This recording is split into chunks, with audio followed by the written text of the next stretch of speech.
आज की ये कहानी जो मैं आपको सुनाने जा रहा हूँ, ये कहानी बहुत ही ज्ञानवर्धक कहानी है। जो लोग इस कहानी को पूरे मन से और दिल से सुनते हैं, उसके घर में कभी भी कोई क्लेश उत्पन्न नहीं होगा। उसके घर में हमेशा सुख और शांति बनी रहेगी। उसके घर में माता लक्ष्मी का सदैव आगमन रहेगा। ये तो आपने सुना ही होगा कि जिसके घर में रोज झगड़े होते हैं, रोज क्लेश होते हैं, उस घर में कभी भी बरकत नहीं होती। उस घर में कभी माता लक्ष्मी का आगमन नहीं होता।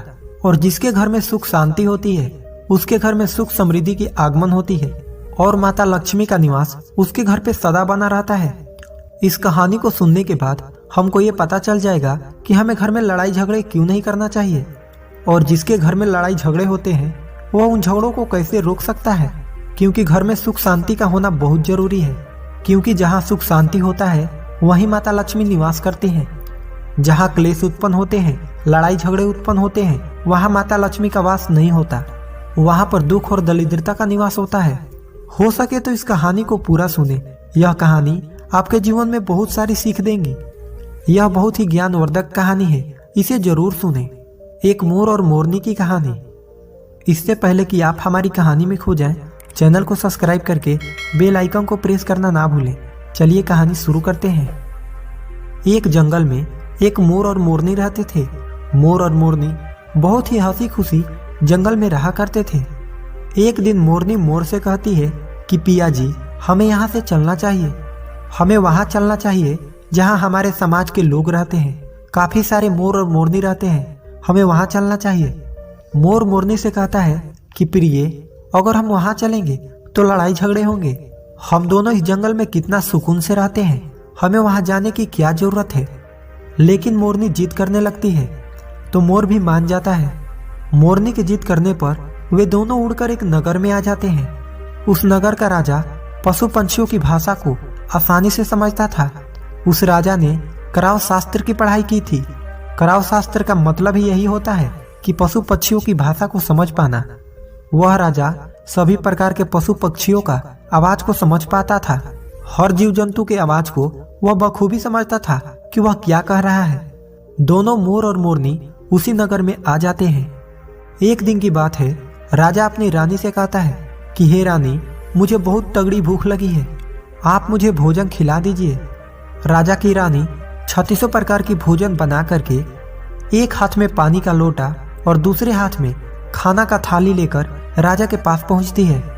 रानी जैसे ही भोजन का थाली राजा के समक्ष रखती है तो एक चावल का टुकड़ा नीचे गिर जाता है। वहीं पे कुछ चींटियां घूम रही थी तो एक चींटी चावल के टुकड़े लेकर वहां से जाने लगती है। राजा बैठा इन सब घटना को देख रहा था। उस चींटी के पास में तुरंत ही एक बड़ा चींटा आता है और वह चींटा उस चींटी से कहता है कि हे प्रिय, यह चावल का टुकड़ा मुझे दे दीजिए और तुम वापस जाओ, उस राजा के थाली से दूसरा चावल का टुकड़ा लेकर आओ। उनकी बातों को राजा पूरी तरह से सुन रहा था, क्योंकि राजा हर जानवर पशु पक्षियों की भाषा को समझ सकता था। तो राजा वहीं बैठा सुन रहा था कि चींटा चींटी से यह बात कह रहा है। चींटी चींटा से कहती है कि नहीं, मैं नहीं जाऊंगी। अगर ये बात राजा को पता चल जाएगी तो राजा मुझे मार देगा। फिर चींटा चींटी से कहता है कि तुम जाओ, राजा को नहीं पता चलेगा।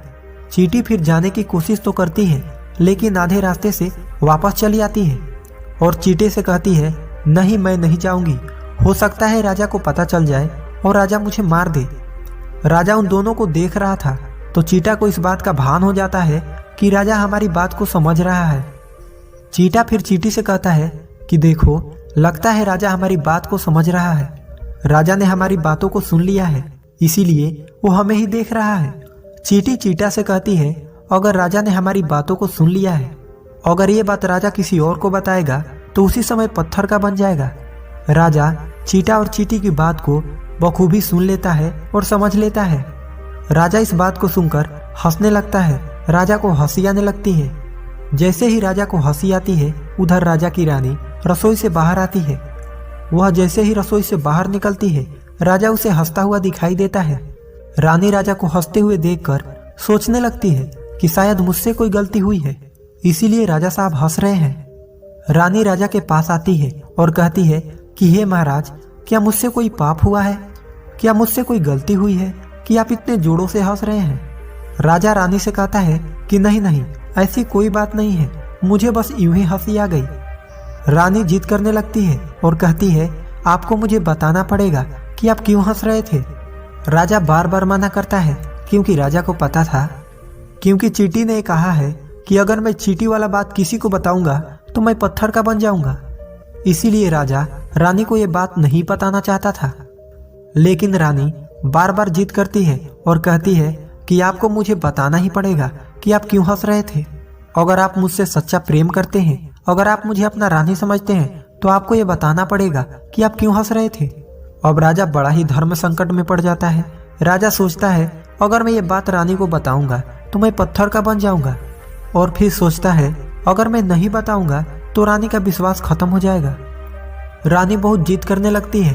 कहते हैं ना कि तिरिया हट और बाल हट बहुत तगड़ी होती है, इन दोनों हट से हमेशा बच के रहना चाहिए। रानी के तिरिया हट के सामने राजा को झुकना पड़ता है और राजा रानी से कहता है कि ठीक है, अगर ये बात मैं आपको बताऊंगा तो बाद में आपको पछताना पड़ेगा। रानी कहती है कि अभी तो आप कह रहे थे कि कोई बात नहीं है, अभी आप कह रहे हैं कि मुझे पछताना पड़ेगा। रानी कहती है कि जरूर कोई तगड़ी बात है, और रानी और ज्यादा जिद करने लगती है। तब राजा कहता है, ठीक है, अगर आप नहीं मान रही हैं तो चलिए मैं किसी जंगल में आपको ये बात बताऊंगा। राजा रानी रथ पे सवार होकर के जंगल के लिए निकल जाते हैं। जैसे ही वो घंघोर जंगल में पहुंच जाते हैं तब राजा सारी बात रानी को सुनाने लगता है। जैसे ही राजा थोड़ी थोड़ी बात रानी को सुनाते गया, वैसे वैसे वो धीरे धीरे पत्थर का बनता गया। जैसे राजा आधी बात रानी को सुनाई, वो आधा पत्थर का हो गया। राजा फिर रानी से कहता है, हे रानी, मैं धीरे धीरे पत्थर का बनता जा रहा हूँ, तुम बाद में बहुत पछताओगी। रानी कहती है कि हे राजा साहब, हे महाराज, थोड़ी सी बात बची है, आप उसे भी सुना दीजिए।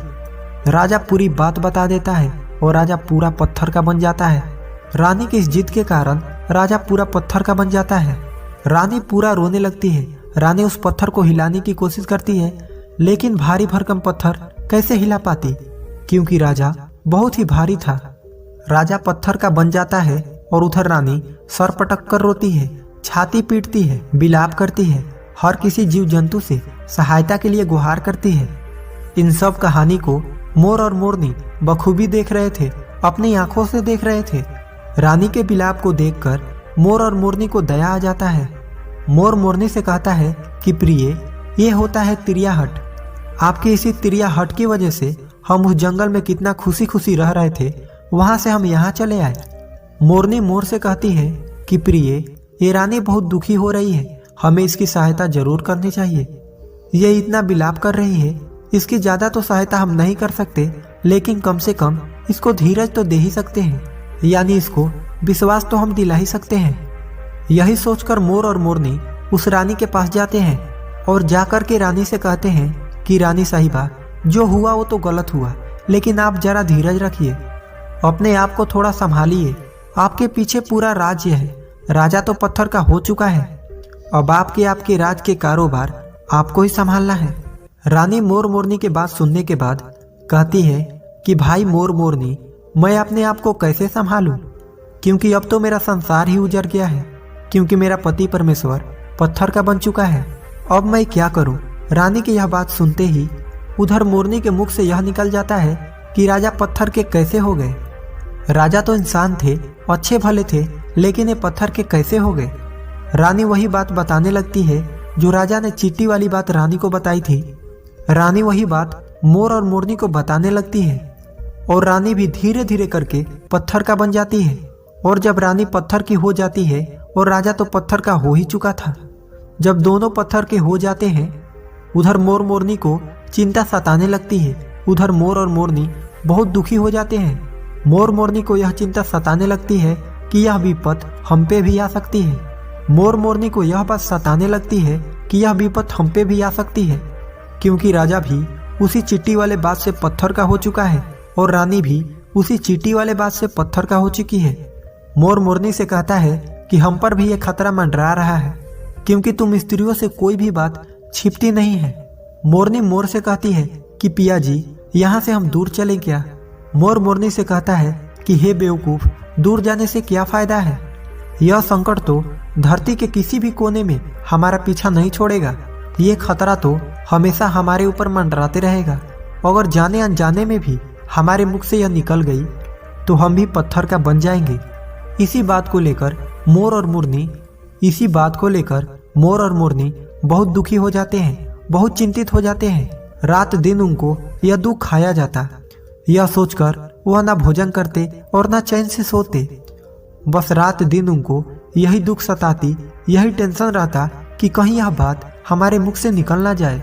यदि हमारे मुख से यह बात भूल कर भी निकल गई तो हम दोनों पति पत्नी पत्थर का बन जाएंगे। यही सोचकर मोर ने दिमाग लगाया कि यदि मैं सारे चींटियों को खत्म कर दूं तो ये सब खत्म हो सकता है, क्योंकि सारा कराधारा तो चींटियों का है। मोर मोरनी से कहता है कि प्रिय, अगर हम सृष्टि से सभी चींटियों को खत्म कर दें तो ये संकट भी समाप्त हो जाएगा। मोर मोरनी इस बात से राजी हो जाते हैं और सभी चींटियों को मारकर खाना शुरू कर देते हैं। मोर और मोरनी का इतना आतंक हो गया था कि सभी चींटियां डर के मारे और बिल खोद के धरती के अंदर जाके छिप गई। मोर और मोरनी ऐसी निगरानी रखते कि उन्हें जहां भी चींटी दिखती तुरंत दबोच लेते। कोई भी चींटी मोर और मोरनी के इस आतंक की वजह से बाहर ही नहीं आते थे। सभी चींटियों ने जमीन के अंदर अपना बिल बनाना शुरू कर दिया और जमीन के अंदर ही जाकर बैठ जाती। काफी समय बीतने के बाद चींटियों को भूख सताने लगी, क्योंकि भोजन तो बिल में मिलता नहीं, भोजन तो बाहर मिलता है। अब जैसे भोजन लेने के लिए चींटी बाहर आती, मोर उसे दबोच लेता और उसे जान से मार देता। एक चींटी और एक चींटा बिल के अंदर भोजन के मारे तड़पते हुए श्री हरि विष्णु का जोरदार भजन करने लगे।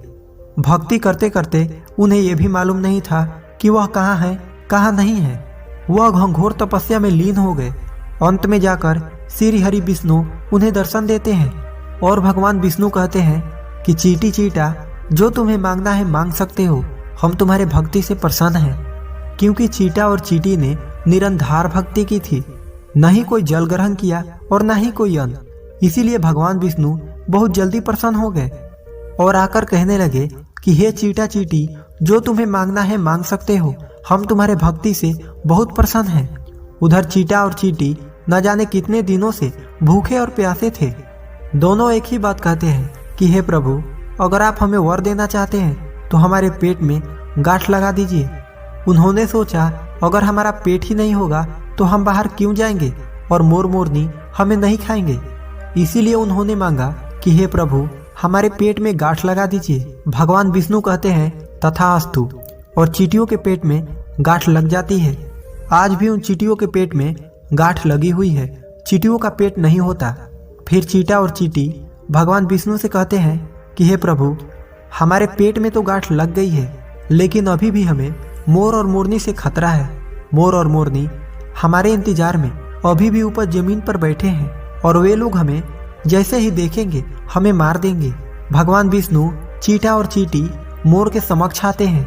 भगवान विष्णु मोर से कहते हैं कि हे मोर, तुम चींटियों का शिकार करना बंद करो। इसमें चींटियों का कोई दोष नहीं है। जो दोषी था वो राजा था, क्योंकि राजा ने गौरव शास्त्र की पढ़ाई की थी।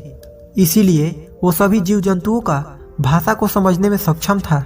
उसके साथ साथ वो जिन भाषा को समझता था उनका रूप बदलने में भी वह सक्षम था। उन पशु पक्षियों का वह रूप भी धारण किया करता था, और जब वह राजा रूप धारण करता था तो उन पशु पक्षियों के साथ संभोग भी किया करता था। और जब वह पशु पक्षी गर्भ धारण करते थे तो उन्हें छोड़ करके यह इंसान बन जाता था, और फिर ऐसी पशु पक्षियों पर वह जोड़कर हंसता था। इसकी इसी मूर्खता के कारण ही आज ये राजा पत्थर का बना पड़ा है। मोर कहता है कि हे प्रभु, उनके पत्नी का, उनके रानी का क्या दोष है। श्री हरि विष्णु कहते हैं कि उनके पत्नी भी उनके इस पाप में भागी है, क्योंकि उनकी पत्नी अगर उनको रोकती तो वह इतना बड़ा पाप नहीं करता। इसीलिए उनकी रानी भी इस पाप के भागीदारी है। इसीलिए आज वो भी पत्थर का बन चुकी है।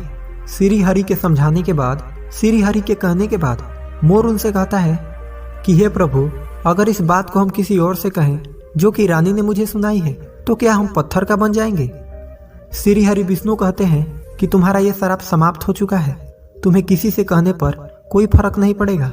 आप किसी से भी कह सकते हैं, तुम्हारे ऊपर से एक खतरा टल चुका है। मोर और मोरनी बड़ी प्रसन्न हो जाते हैं। उनका खुशी का कोई ठिकाना नहीं था। श्री हरि विष्णु अंतर ध्यान हो जाते हैं, वह चले जाते हैं, और इधर मोर मोरनी का खुशी का कोई ठिकाना नहीं था। अगर किसी जानवर को, किसी पशु को खुशी होती है तो वह झूमने लगता है, नाचने लगता है। यही बात मोर के साथ हुआ। मोर को जब ये पता चला कि उनके ऊपर से खतरा टल चुका है तो वह खुशी में नाचने लगा, जोरदार नाचने लगा। उसकी खुशी का कोई ठिकाना नहीं था, वह खुशी के मारे पागल हो रहा था। फिर जैसे ही मोर खुशी के मारे अपने पैरों के नीचे देखता है कि फटे बदसूरत पैर मोर के बने हुए थे, मोर अपने पैरों को देखकर रोने लगता है। मोर सोचने लगता है कि पहले मेरे पैर इतने सुंदर थे, लेकिन आज इतने फटे और गंदे कैसे हैं। मेरा पूरा बदन सुंदर है, लेकिन मेरा पैर इतना फटे और बदसूरत कैसे हैं।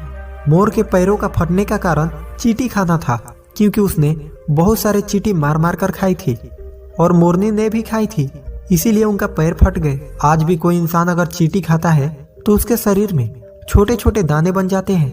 यदि आप ज्यादा मात्रा में चींटी खाओगे तो आपका बदन भी फटने लगेगा। सांप केचुली क्यों छोड़ता है? क्योंकि सांप चींटी खाता है और इसीलिए उसका शरीर फटकर उतर जाता है, अलग हो जाते हैं। इसी तरह मोर के पैर भी फट गए थे, वह बदसूरत हो गए थे। इसीलिए मोर अपने पैरों को देखकर जोर जोर से रोने लगा। मोरनी मोर को धीरज रखवाती है और कहती है, जो हुआ वो तो हो गया, रोने से क्या होगा। मोर नाचता और जोर जोर से रोता, इसीलिए उसके आंखों से आंसू के धारा बह रहे थे। मोरनी मोर को धीरज रखवाती और उसके आंसुओं को नीचे गिरने से रोकती, लेकिन रोक नहीं पाती। मोरनी के हाथ तो है नहीं, लेकिन अपनी चोंच से एक एक आंसुओं को उठाती और अपने मुख में रखने की कोशिश करती, लेकिन कितना अपने मुख में रखती, सीधे मोरनी के पेट में चले जाते। इस तरीके से हर बार मोरनी मोर के आंसुओं को रोकती और मोर नाचता और खूब जोर जोर से रोता। मोर के आंसुओं को देखकर और मोरनी के प्यार को देखकर भगवान श्री हरि फिर से दर्शन देते हैं। मोर मोरनी को आशीर्वाद देते हैं और कहते हैं कि तुम्हारा प्रेम ऐसे ही सदैव बने रहे। इस आशीर्वाद की वजह से अब इसे आशीर्वाद समझिए या श्राप। इसकी वजह से मोर कभी संभोग नहीं कर पाता, क्योंकि मोर जब नाचता है उसके आंखों से आंसू गिरते हैं और उन आंसुओं को मोरनी चुपती है और उसी आंसुओं के कारण मोरनी गर्भवती हो जाती है। भगवान श्री हरि मोर और मोरनी को आशीर्वाद देते हैं और कहते हैं कि तुम्हारी भक्ति धन्य है और तुम धन्य हो। एक समय ऐसा भी आएगा कि तुम्हारे पंख को हम मुकुट बनाकर धारण करेंगे। इसीलिए कहते हैं कि जब श्री कृष्ण के रूप में श्री हरि धरती पे आते हैं तो वह मोर का पंख अपने मुकुट में धारण करते हैं। इस कहानी में बस इतना ही।